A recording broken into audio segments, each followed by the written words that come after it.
réfugiés. Ils sont estimés à plus de 60 000 Maliens réfugiés au Niger. Envoyés spéciaux Souleymane Kenza Sidibé et Abdul Salam Bambara. Les réfugiés maliens vivant sur le sol nigérien sont estimés de nos jours à plus de 60 000 personnes.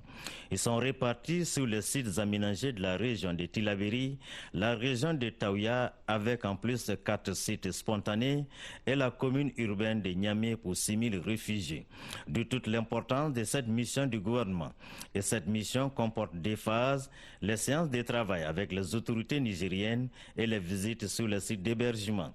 D'ores et déjà, les membres du gouvernement ont rendu visite successivement au ministre de la Population, de la Promotion de la Femme et de la Protection de l'Enfant et au ministre de l'Éducation nationale, de l'Alphabétisation et de la Promotion des langues nationales du Niger. Les membres du gouvernement malien ont exprimé et témoigné toute la gratitude du peuple malien et du gouvernement pour les soins apportés à nos compatriotes déplacés. Enfin, un peu tard dans l'après-midi, les 4 membres du gouvernement malien ont été reçus en audience par le Premier ministre nigérien, lequel a bien salué cette démarche. Mieux, de l'avis du Premier ministre, des signaux positifs proviennent de Bamako quant au dénouement rapide et heureux de la grave crise que le pays vit.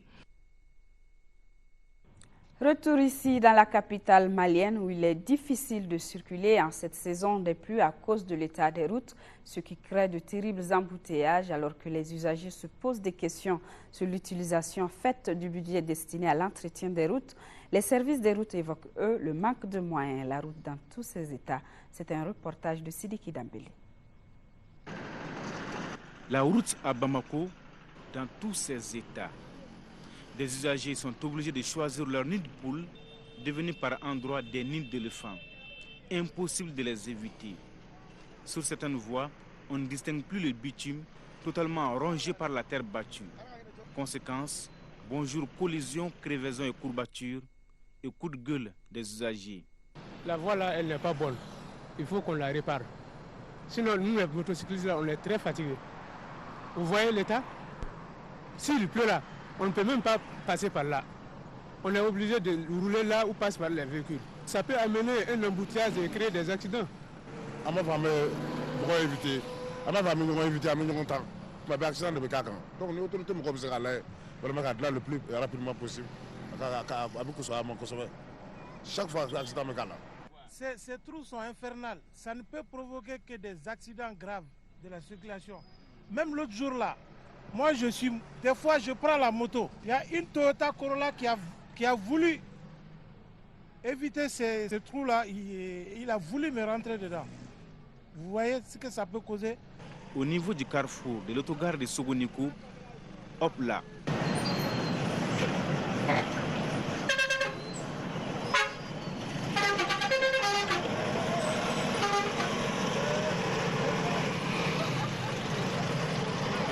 L'on est obligé de zigzaguer en milieu de cette petite mare de 3 mètres qui dicte sa loi aux usagers et aux policiers. Ça amène les ralentissements des véhicules. En même temps, ça cause les accidents de la circulation routière. Ah ouais. Bon, les trous là, vraiment, il faut que ces trous-là soient remplis. Une fois remplis, ça amène l'équilibre de la voie publique. Ça ne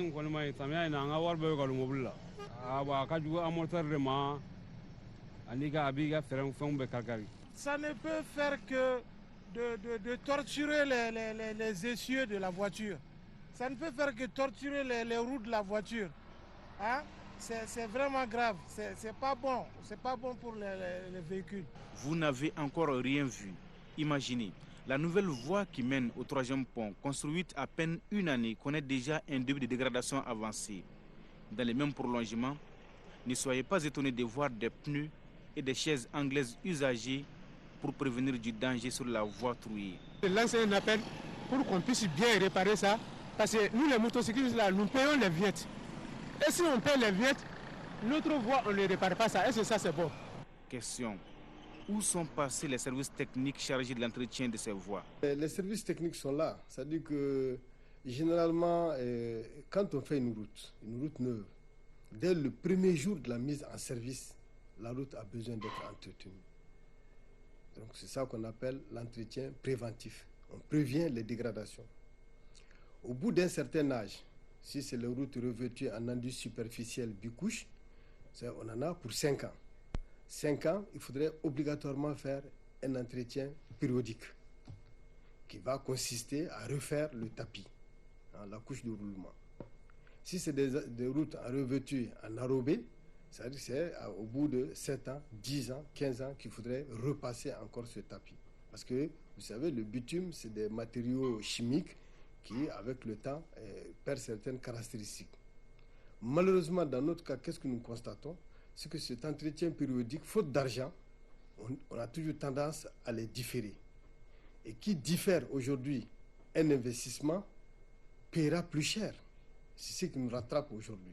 À Bamako, c'est la mairie du district, à travers la direction des services urbains, de la voirie et de l'assainissement, qui est chargée de l'entretien des voies urbaines. Mais le maire n'a pas voulu se prononcer sur la question. Il nous a envoyé paître. La Géoroute, de son côté, essaye tant bien que mal de colmater les brèches sur les routes nationales qui relèvent de sa compétence. Il y a déjà des travaux qui sont engagés. Le pays a connu certes quelques perturbations en début d'année qui ont fait que ces programmes ont pris un peu de retard. Mais à la date d'aujourd'hui, sur l'ensemble du réseau du district de Bamako et même du réseau intérieur, il y a des entreprises qui sont déployées. Mais la priorité est donnée à des tâches qui permettent de préserver l'intégrité de la route, tels que les ouvrages d'assainissement et les ouvrages d'art, les dallos, les buses, qui permettent d'évacuer les eaux. Parce qu'en cette période hivernale, il n'est pas très aisé de travailler sur la chaussée. Mais nous nous employons chaque fois que cela est possible de fermer ces trous, soit avec des matériaux provisoires tels que de la caillasse, ou bien quand le socle est sec, de le faire carrément avec de l'enrobé. Ce qui est sûr, une route mal entretenue, c'est bonjour les dégâts, car elle conduit toujours au garage ou à l'hôpital, voire même aux deux endroits. Et nous restons sur les routes où roulent également les charrettes. La charrette qui reste un moyen de transport incontournable à Ségou malgré l'avènement des moyens de transport modernes. Quel est son impact socio-économique dans la région? La réponse dans ce reportage de Fousseni Samake. Ils sont près de 4000 charretiers dans les communes de Ségou et Pelengana. Ces charrettes viennent des villages environnants et de la ville de Ségou, surtout les lundis, jour de foire de la capitale des Balanzans.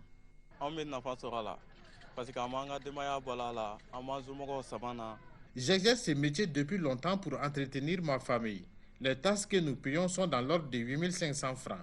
Les ruraux qui ne sont pas habitués à la circulation posent problème, car ils entraînent des accidents. Les petits-enfants aussi sont salués en ville. Et cela donne même le dégoût du métier, car ils ne respectent pas le code de la route.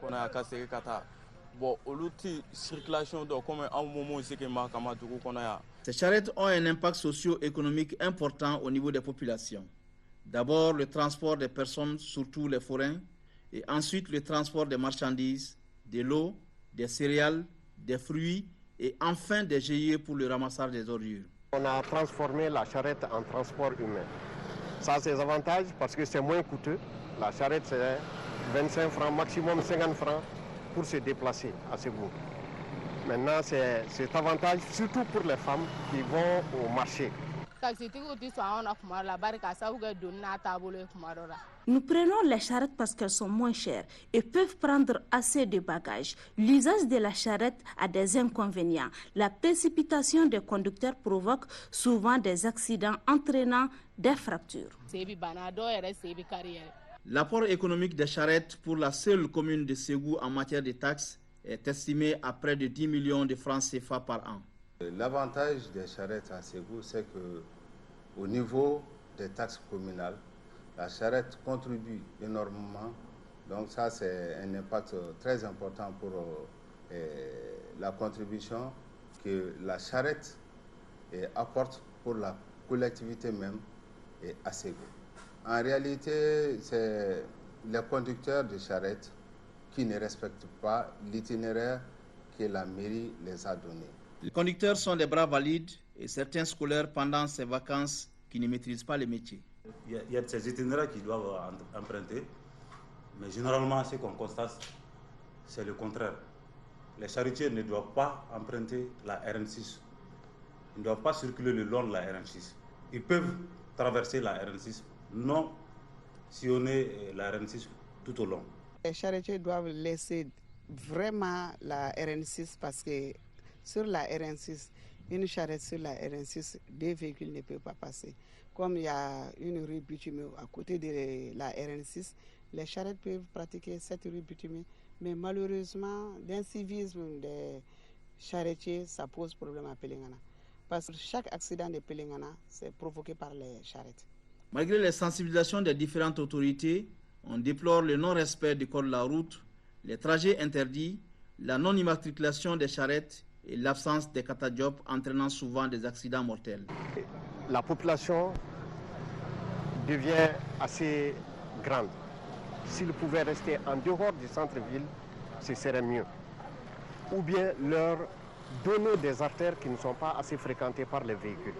Et moi, je pense que les autorités doivent pouvoir prendre leurs responsabilités. On a beaucoup sensibilisé. Il est grand temps d'appliquer les textes pour que les gens se soient civiquement bien formés. L'heure est donc à une implication de tous pour une bonne gestion des charrettes à Ségou. Et sport football en Coupe de la Confédération, le Djoliba AC a gagné hier dans le groupe B de la phase de poule. Lors de la première journée, les Rouges de Djoliba AC ont battu leur grand rival, le Stade malien de Bamako, 2-0. Le résumé du match avec Khalifa Nama. On attendait un grand match entre le Stade malien de Bamako et le Djoliba Athletic Club. On assiste plutôt aux cavaliers seuls des Rouges dans ce match inaugural de la Coupe de la Confédération. Soucieux de réussir une grosse saison 2011-2012, les Rouges de Bamako se mettent dans une position confortable dès la 4e minute. S'appliquer cette fois-ci, le ballon il est aérien.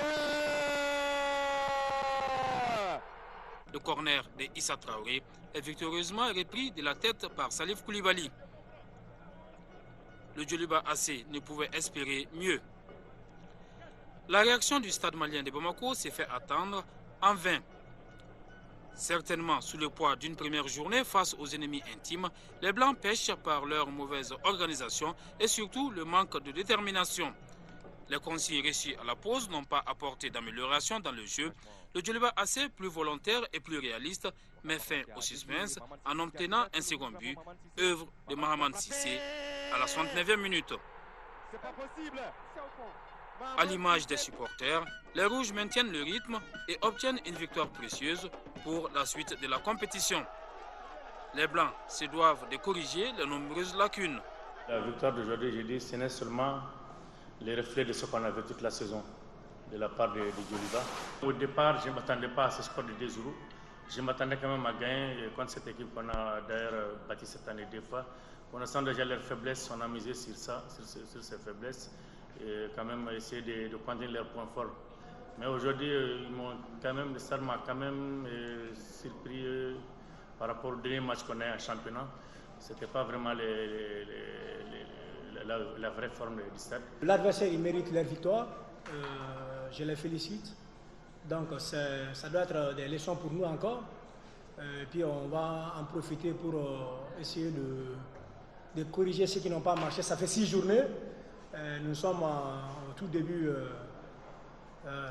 des rencontres. Je sais que la prochaine fois, le Stade va jouer juste à sa vraie valeur.